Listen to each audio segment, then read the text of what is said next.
Okay, it's been a while since I made any videos on these, and that's mainly because I finished it. This is probably, well, this was my second last prototype, but it was fully working. In terms of features, it actually has a dual positive negative power supply within it, a heating element, thermistor, temperature sensor, and all the relevant features. The enclosure is actually insulated, and so is underneath in there. You can't see it, just to try and keep the temperature stable, because temperature's a very critical part of it. And because I've done all of that, and it's got serial programming capability, so I can reprogram it. So, you know, because I did all of that for this one, and I didn't do it for the next prototype I made, and I haven't done it for, I made one final model, which works quite well. It's just a single 5-volt supply. You could even run it off USB. It's got USB functionality if you want to. So you could do serial logging. And yeah, it's got an option for a heater element if you wanted to do that. A lot more sophisticated than this, but it's there. I made one of those for a friend, but I've sort of in a position where I've got the parts and that to make 2 or 3 more, but I've got mine, and this is what I set out to do, was to build it. And yeah, one day maybe I'll build up one of the others and sell it, but for the moment, got it working. I'll just plug it in. So now the readings on it are adjustable. There's a few different settings in there, and to be honest, it's been a while since I've pulled this out. It's only because I've got to batch out 900 odd JLKs that I've pulled it back out and blown the dust off it. So on the display I've got the difference, which is my primary indicator. Okay, I've got a raw reading, so the R reading is a raw reading. I've got a temperature reading, okay, and I've got the plus indicator here shows that the heater's on, because it's got an inbuilt oven sort of to raise the temperature up. And then I've got a delta measurement, which sort of makes more sense when you pop a projectile on, and I'll just run it through its zeroing process. So don't worry too much about what it's doing. I'm just doing it to demonstrate the delta.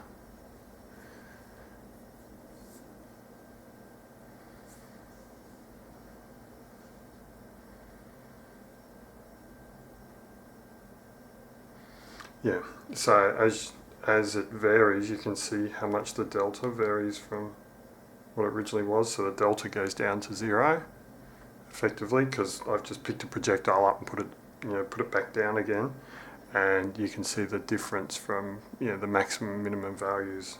So if I was to 0 it and just do a quick reading, you can see that I get a delta at a particular point in time, and I get an overall difference for it.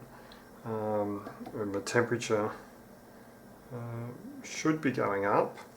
One of the things that's very critical with these is actually letting them warm up. Very temperature sensitive. I believe the original Juenke with its design would have been exactly the same. Probably more so given it was sort of, the enclosure seemed to be quite open. So if you got a draft through there or whatever, you'd get quite a lot of variation, which sort of makes me question the sensitivity of it. Possibly wasn't as sensitive as it could have been, had it sort of been better sealed up and insulated. But then he made quite a few of them with a lot of different designs. So you never know. Somewhere along the way, maybe that was sorted, or maybe the components were less temperature sensitive. But I have found that the main components that are temperature sensitive is actually the sensor itself. So I don't think you could avoid having to deal with that. So that's one of the reasons why there is the heater element in there. And you can see as the temperature goes up, the readings should be going down, so that'll probably, I've got that, well, I'll go into the menu. So we have a menu, we've got you can zero it here, but hey, there's automatic zeroing, so there's no point on that, but we've got a coarse adjustment and a fine adjustment. You can set it for 22s to 280, or from 280 up to 30 cal, depending upon what you're doing. You can turn the heater on or off, so and then you can set the oven temperature. So I don't want that on 800 because it'll take too long to get to that temperature, so I'll put it to about 640. Actually, I'll go 630. And there's a full menu, lets you choose the items that are displayed in each of the four corners. So there's a few different things, but I'm not going to play with that because basically I want these ones. I've just found them to be the most useful, so I'm just going to leave full menus off. And I want to save these to the EEPROM so that I don't have to play with that oven temperature again. Now the up button when you're on, sorry, and you can't really see it, but yeah, I've basically got three buttons here. So I've got an up button, an enter button, and a down button, and I need to zoom out because that just looks stupid. Okay, yeah, so the up button will trigger a zeroing process. So if you've got a projectile on, it'll automatically zero it. So, because when you got it on, it'll look something like this, which is not very useful. Now this has got a 16, no. Yeah, I think it's only a 10-bit ADC, but it's quite a good one in it. So you actually want it to be reading within the middle of that range, and that's the way it's sort of calibrated. I could adjust it to show sort of positive and negative, but it really doesn't mean much in the scheme of things. So I'll just hit the 0 button and it will work out what setting it needs to get around the middle of the ADC region.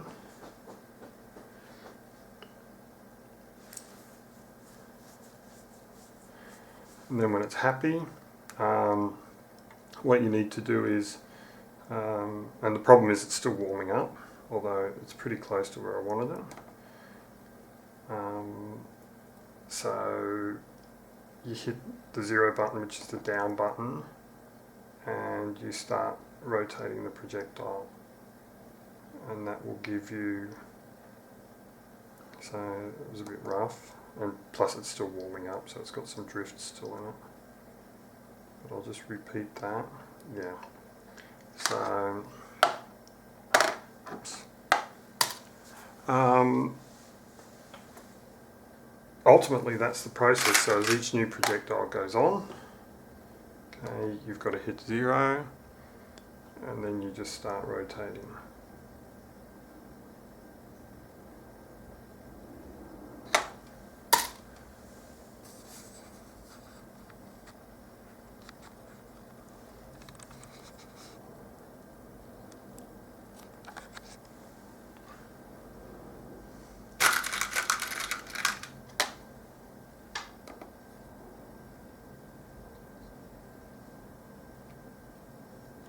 I'll bump that one.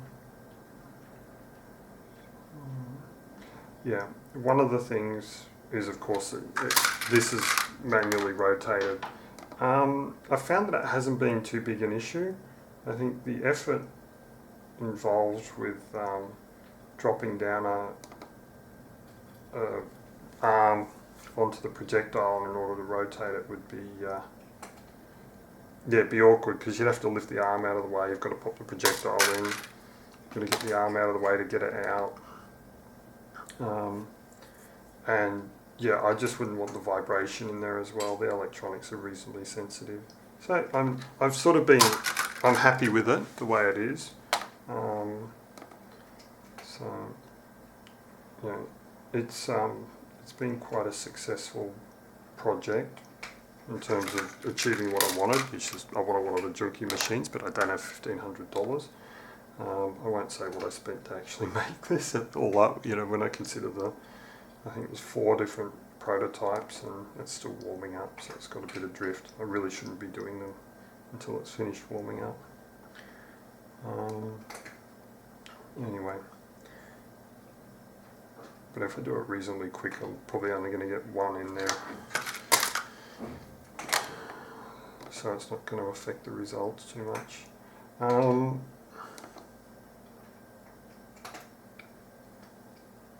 So I'm finding that in terms of batching, I'm batching one batch that is less than 10 on the reading.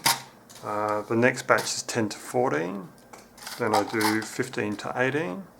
And then anything over 18, which is not much because these JLKs are pretty good. Anything above that sort of, yeah. I'll put it out and I don't know what I'll use them for. So now there's 2 ways to sort of go through the measurements. You know, there's the rotational measurement, where effectively I'm measuring a combination of roundness, so external roundness and internal thickness. It's basically impossible to differentiate the two. Because you read them both at the same time. The sensor reacts to the roundness of the projectile on the external, because if it's out of round, it'll move closer and further away as you rotate it, and that will have an effect on the sensor. It's the exact same effect as if you actually put more metal in there, so thicker jacket. Now, I don't know if a thicker jacket cancels out being closer, or if a thicker jacket cancels out being further away. I could probably figure it out, but generally speaking, I have no interest. There's another aspect to it, which is, whilst I'm using this and I'm using the diff measurement to detect the roundness, I'm not actually checking for projectiles that are generally smaller in diameter to others. So I think what I'll do later on, and I could use the raw reading for that, but because this takes a long time to batch through them like this, you know, I'm sort of suffering, the drift will suffer. It doesn't drift too much, especially when the temperature's stabilized. I can generally get it to sit and not drift over the course of hours. That'd be a boring video. So yeah, once it's warmed up and the temperature's stable, it just doesn't drift, which is pretty good. Yeah.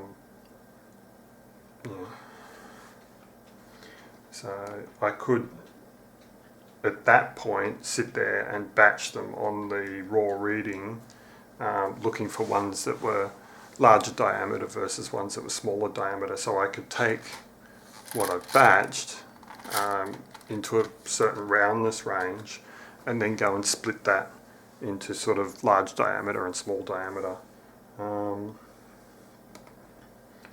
that would give me another grouping. Now, as I said, yeah, it's starting to stabilize now with the temperature. That's not drifting while that was on.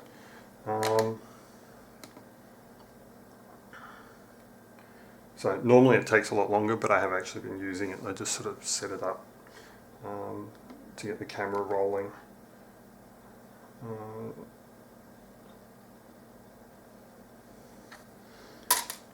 So it was already half warm. Yeah. Now, as I sort of said at the start, you know, this is probably my third of the prototypes. No, fourth of the prototypes. I made one more after this as a prototype version, and that was just with a single 5-volt supply. And then I made a final, effectively production version. But I keep using this one because, well, it works. It's got the heater elements, and to be honest, the thermistor sensor is actually a bit better in this in terms of the heater precision.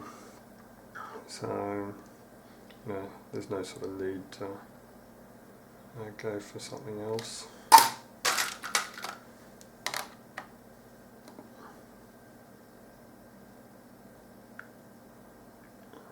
I think if you've had reasonably stiff fingers, or you know, you were working in the cold and you needed gloves or something, this really wouldn't be something that would work where you had to do it by hand. I do find that doing it by hand is okay, as I said, and I think the motor would be problematic, apart from the fact that it'd be a pain to design it in. It'd do horrible things to your power, the power rails in there, so it'd probably throw the sensor right off. So yeah, it was just easier not to do it. But I don't, as I said, I don't really see it as a drawback. I'm actually liking the diff reading over a dial gauge, and if I had a gauge that did that, it'd be very, very difficult to actually get the magnitude of the movement, whereas this here, it just tells me the magnitude of the movement. It would be easier with it to sort of see where the median point was, and actually I think I have median point as an option, but it's not really that useful,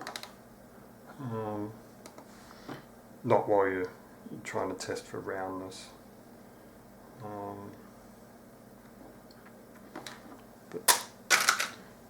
So I think that's about it. I've got probably 600 projectiles to go, and I'm not going to talk the whole way through it. So I think I'll sign this off, and so goodbye. Now I know I signed off, but I've just thought of something that I needed to say, or that, yeah, I should say.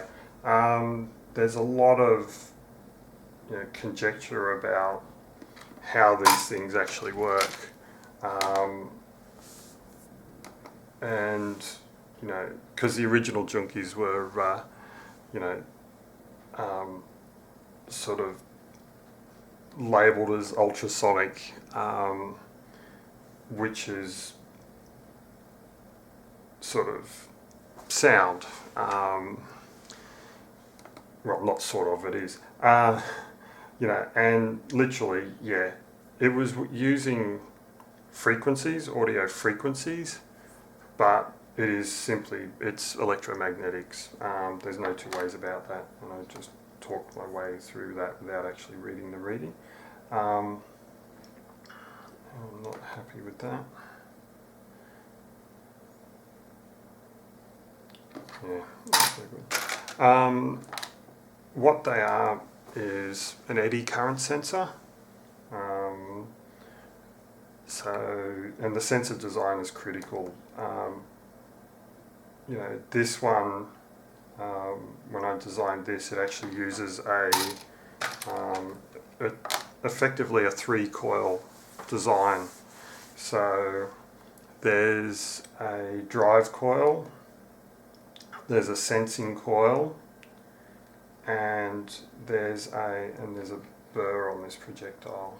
I could feel it while I was rotating it, which is actually a benefit to doing it with your finger. If there's any sort of flaw on the projectile, and I've hit 3 of them that have actually got a flaw on them, and I can just feel it rotating it. But anyway, yeah, there's a drive coil, there's a sense coil, and there's also a reference coil. and that helps reduce the impact of the temperature because it's always taking a differential between the sense coil and the reference coil. The reference coil is driven at the same frequency, which is I couldn't say it's, I think it's about 120 kilohertz. So that's guessing. It's been a long time. Could be up around 150.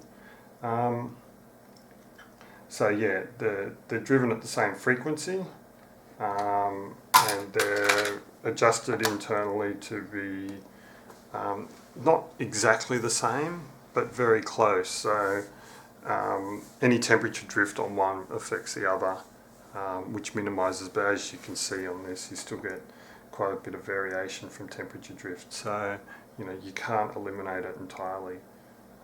The Juenke with just its single sensor probably drifts like mad, or it just doesn't run the same sensitivity. So, anyway.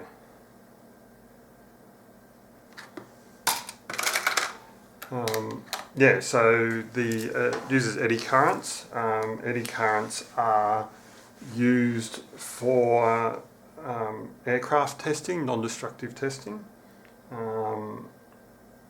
So it allows, it works basically exactly the same as a metal detector, but with a lot more precision, a lot smaller scale. You know, if I move this just the tiniest amount, I can go full scale reading, and that projectile's barely lifted off there, and it's moved full scale. So yeah, the reading, the sensitivity of this is crazy. You know, if I was to put the projectile off the things and directly on the sensor, on full scale out. So it's a massive amount of variation for a very, very small amount of movement. So, you know, the eddy currents are used basically because for non-destructive testing, because they can penetrate aircraft bodies. They can find cracks that are internal that you can't see on the outside. You know, when they've put multiple layers of aluminium, you know, over the top of each other on an aircraft, you know, they can't see what's behind it, but they can use this to actually penetrate in. Of course, when they do the aircraft, they actually, you know, the sensors cost thousands, and they actually have whole arrays of them to do the testing. Of course, I know all that because I had to figure it out to work out how these things actually worked in order to build one. But I know there's a lot of sort of discussion, and people like to say, well, you know, it says ultrasonic, so it must be ultrasonic. It's not. You know.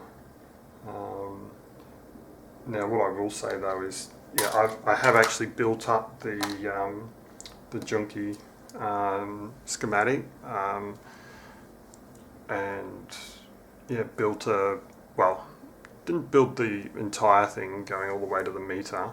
I just hooked it up to the oscilloscope, managed to, from the values that are online, I actually managed to figure out how the coils wound, which is critical. If you don't know how to, and it's critical in this too, the way the sensor coil and drive coil is wound is key to the whole thing. If you can't wind it, you can't make it. And I tried quite a few different sensor sort of adjustments, reading or measurements and whatnot. How do I put it? Yeah. So I designed the sensor so many different ways and tested so many different ones, and yeah, got one that works and works quite well. The sensor designs are quite different. I've tried, or I use a ferrite core, whereas the Juenke one's an air core. Makes well, possibly doesn't make a difference. It makes a difference with the Juenke because, yeah,